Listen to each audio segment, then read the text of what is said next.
అప్పట్లో చేసాం. అది నేను చెప్పినట్టు చిరస్థాయిగా ఉండిపోయే సినిమా ఇది. ఖచ్చితంగా. ఇక ఎక్కడి నుంచి ఇక ఈ సినిమా చూస్తూనే ఉంటారు. ఇక జనరేషన్స్ టు జనరేషన్స్ వచ్చే జనరేషన్స్ టు జనరేషన్స్ నిర్విరామంగా ఫర్ ఎవర్. ఎస్. అంతే అంతే. చాలా చాలా ఎంతో కష్టపడ్డారు. అందరికీ నా అభినందనలు తెలియజేసుకుంటా, కృతజ్ఞతలు తెలియజేసుకుంటున్నాను. To restore the film. Restore చేయడం అనేది మేము చాలా కష్టమైన దీంతో క్రాఫ్ట్స్తో కూడుకున్న. అవును కదా, 3 నెలల నుంచి దానికే వర్క్ చేస్తున్నారు. 8 months నుంచి. I'm sorry sir. సో 8 నెలల నుంచి చేశారంటే ఇట్స్ రియలీ గ్రేట్. మళ్ళీ ఇది తెలియదండి రీబార్న్ అన్నట్టే చెప్పాలంటే. ఈ సినిమా గురించి ఇప్పుడు తెలుస్తుంది. అప్పుడు కొంతమంది చూశారు కానీ ఎవడు చేసినా కూడా ఎవడు అది కాల అనుకున్నంత వరకే,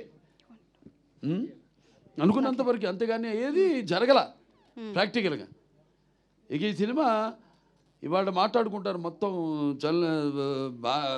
మన ఇండియన్ ఫిలిం కమ్యూనిటీ మొత్తం కూడా ఈ సినిమా గురించి మాట్లాడుకుంటుంది. ఇప్పుడు రేపు రిలీజ్ అయ్యాక సినిమా గురించి ఖచ్చితంగా no doubt about it. Telugu వాళ్ళ గొప్పతనం, మన వాళ్ళ తెలుగు వాళ్ళ ముందు చూపు.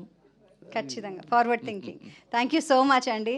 ఇట్స్ ఎ ప్లెజర్ మిమ్మల్ని ఇలా కలుసుకోవడం. అందరు కూడా నా విశ్వావసు సంవత్సరం శుభాకాంక్షలు తెలియజేసుకుంటున్నాను అందరికి. Ugadi thank you so much. అంటే ఉగాది అంటే ఉరకలు వేసే ఉత్సాహం, ఉగాది అంటే ఉప్పెనలో ఉప్పొంగే ఒక కవిత్వం. అలాగే అందరికి కూడా భగవంతుడు అష్టైశ్వర్య సుఖ సంతోషాలు భోగభాగ్యాలు కీర్తి ప్రతిష్టలు శ్రీ సంపదలు ఆయుర ఆరోగ్యాలు సంపూర్ణ ఆయుష్ నవగ్రహాల అనుకూల్యం ప్రసాదించాలని మనం ప్రార్థిస్తున్నాను. థ్యాంక్ యూ సో మచ్ అండి. అండ్ అనిల్ గారు మాట్లాడుతూ అన్నారు.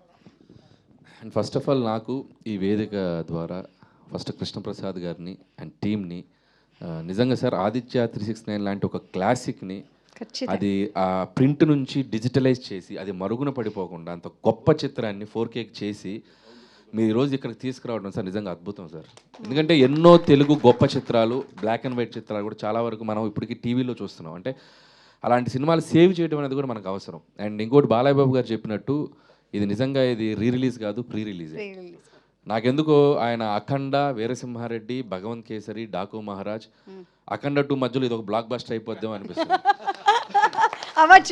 అవుతుంది కూడా. సో ఖచ్చితంగా అలాగే తెలుగు ప్రేక్షకులందరికీ నా విజ్ఞప్తి. సో మేము చిన్నప్పుడు ఈ సినిమాని సెలబ్రేట్ చేసుకున్నాం. ఇది మళ్ళీ థియేటర్లో వస్తుంది. సో పిల్లలకి ముఖ్యంగా ఈ సినిమాలో చాలా అద్భుతాలు ఉన్నాయి. తెలుగు భాష గురించి, తెలుగు పద్యాల గురించి, తెలుగు రాజుల గురించి, తెలుగు కవుల గురించి ఎన్నో గొప్ప విషయాలు ఉన్నాయి. అలాగే సైన్స్ గురించి, అలాగే ఫ్యూచరిస్టిక్గా, అలాగే రియలిస్టిక్గా చిన్న చిన్న పిల్లలు చేసే చిన్న అల్లరి ఉంది. ఒక కోహినూరు వజ్రం, చాలా వెరైటీ ఎలిమెంట్స్ ఉన్నాయి. సో ఖచ్చితంగా ఈ వీకెండ్ పిల్లలందరినీ తీసుకెళ్ళి ఖచ్చితంగా ఈ సినిమాని చూపించండి. డెఫినెట్గా వాళ్ళకి ఇది ఒక చిన్న లైబ్రరీలో వాళ్ళకు ఒక పాఠం చెప్పినట్టు కూడా ఉంటుంది ఈ సినిమా. మంచి పాటలు ఉన్నాయి. అండ్ యూత్ కూడా, ఈ జనరేషన్ యూత్ కూడా డెఫినెట్గా ఈ సినిమా చూడండి. ఇళయరాజా గారు అందించిన క్లాసిక్ ట్యూన్స్ ఉన్నాయి. ఇంకా బాలయ్య బాబు గారు అయితే మీరు మెస్మరైజ్ అయిపోతారు. So don't miss this movie. నిజంగా స్క్రీన్లోకి వెళ్ళి ఈ సినిమాని మిస్ చేసుకుని సెలబ్రేట్ చేసుకోండి అందరికీ. సో రాజు సుందరం అవును. అండ్ ఇందాక శివలింగ ప్రసాద్ గారు చెప్పినట్టు అండ్ ఇందాక శివలింగ కృష్ణప్రసాద్ గారు చెప్పినట్టు కెమెరామెన్స్ కూడా ఏదో అది యాక్సిడెంటల్గా విఎస్ఆర్ స్వామి గారు వచ్చినా బాలయ్యబాబు గారు చెప్పినట్టు ఏ ఎపిసోడ్కి తగ్గట్టు ఆ ఎపిసోడ్కి ఒక సినిమాటోగ్రఫర్ పనిచేసినట్టుంది సినిమా చూస్తే. సో పాస్ట్కి వెళ్ళేసరికి విఎస్ఆర్ స్వామి గారు, సో అప్పటి రాజుల సినిమాలు ఎలా ఉంటాయి అనేది. ప్రజెంట్కి వచ్చేసరికి చాలా సహజ సిద్ధంగా పిసి శ్రీరామ్ గారు, ఫ్యూచర్కి వెళ్ళేసరికి ఒక కబీర్ లాల్ లాంటి ఒక ఆయన గొప్ప టెక్నీషియన్. సో నిజంగా కుదిరిని అన్ని. సో అందుకే that it became a classic. So మేము అదృష్టవంతులా ఫీల్ అవుతున్నాం. అంటే మా జనరేషన్లో ఒక మోస్ట్ ఫార్వర్డ్ థింకింగ్తో వచ్చిన ఫిల్ము అండ్ మా అదృష్టం అది. మేము ఎందుకంటే కమర్షియల్ ఫిల్మ్స్ ఒక హై రేంజ్లో ఉన్న టైంలో రిలీజ్ అయిన ఫిల్మ్ అది. సో అప్పుడు మేము చాలా అదృష్టంగా ఫీల్ అవుతున్నాం, మేము కానీ మా బాబీ కానీ అందరం. సో ఇప్పుడు మళ్ళీ ఈ సినిమాని ఒక రిలీజ్ చేయడం, ప్రీ రిలీజ్ లాగా వచ్చి దీంట్లో పార్టిసిపేట్ చేయడం నిజంగా థ్యాంక్స్ బాలయ్య బాబు గారు మమ్మల్ని దీంట్లో పార్టిసిపేట్ చేసినందుకు. అండ్ వన్స్ అగైన్ టీం అందరికీ బెస్ట్ విషెస్ చెప్తున్నాను. థ్యాంక్ యూ సో మచ్ అండి. And it's really nice. So April 4th ఇది రిలీజ్ అవుతుంది. అందరం వెళ్దాము, థియేటర్స్లో చూద్దాం మన పిల్లలతో, మన ఫ్యామిలీతో. And please through your social media డెఫినెట్గా దీన్ని మనందరం పబ్లిష్ చేద్దాము సో దట్ ఎక్కువ మంది వెళ్ళి ఎక్కువ ఎంజాయ్ చేస్తారు. సో April 4th మళ్ళీ థియేటర్స్లో కలుద్దాము. And thank you very much అందరికీ ఇక్కడ వచ్చినందుకు, అండ్ నేను కూడా ఇందులో భాగస్వామి అయినందుకు ధన్యవాదాలు తెలియజేస్తూ థ్యాంక్ యూ. జై హింద్.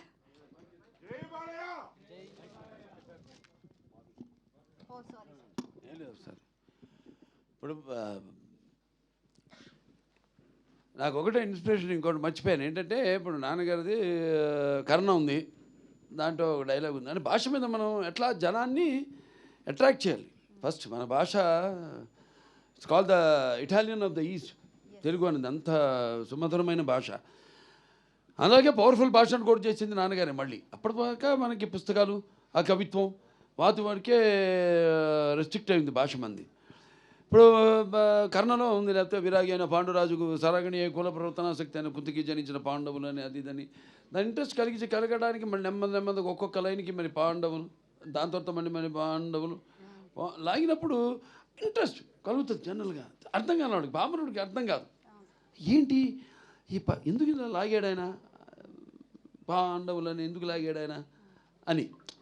అప్పుడు నెమ్మదిగా ఏ పండితుల దగ్గరికి వెళ్ళడం, తెలుసుకోవడం, ఏంటండి ఎందుకు అలా లాగాడాయన పాండవులు అని అంటే, అదే అతనికి వాళ్ళ మీద ఉన్న కసి, కోపం అది అని దాని అర్థం తెలుసుకుని వాళ్ళే నెమ్మదిగా విని 10 సార్లు చివరికి ఒక్కొక్కడు ఒక్కొక్క ఎన్టీఆర్ రామారావు అయిపోయి వాళ్ళే కాళ్ళల్లో పైకి వేసుకుని డైలాగులు చెప్పే.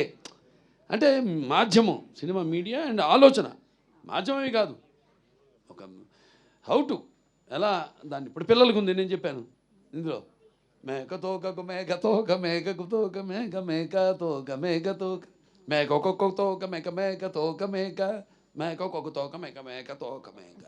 దీనికి అర్థం చెప్పండి. ఏమి లేదు, అర్థం అవుతుంది, మేక తోక అంతే. అలా అంటే పాత సినిమాల్లో కూడా కొంచెం దోమగుత్తుకు వచ్చాను అని ఆడు భట్టుడు అడుగుతాడు అక్కినే నాగేశ్వరరావుని. అడితే గంజాయి తాగి తురకల సంజాతమ చేత కళ్ళు చబికొన్నావా కొడక, ఎక్కడ కొంచెం యుద్ధము దోమగుత్తుకు వచ్చాను అనగానే మళ్ళీ నాన్నగారు నాగేశ్వరరావుని అడగడం, మీకు ఆ సమస్య ఇస్తున్నాం పూరించండి రామలింగ తెల్లాల రామలింగ గారు అని. కానీ రంజన చెడి పాండవులు హరిపంచనలరై వెరడు కొలుపు పాలైరి అకటా సంజయ విధి నేమందును కుంజర యుధము దోమగుత్తుకు వచ్చాను అని.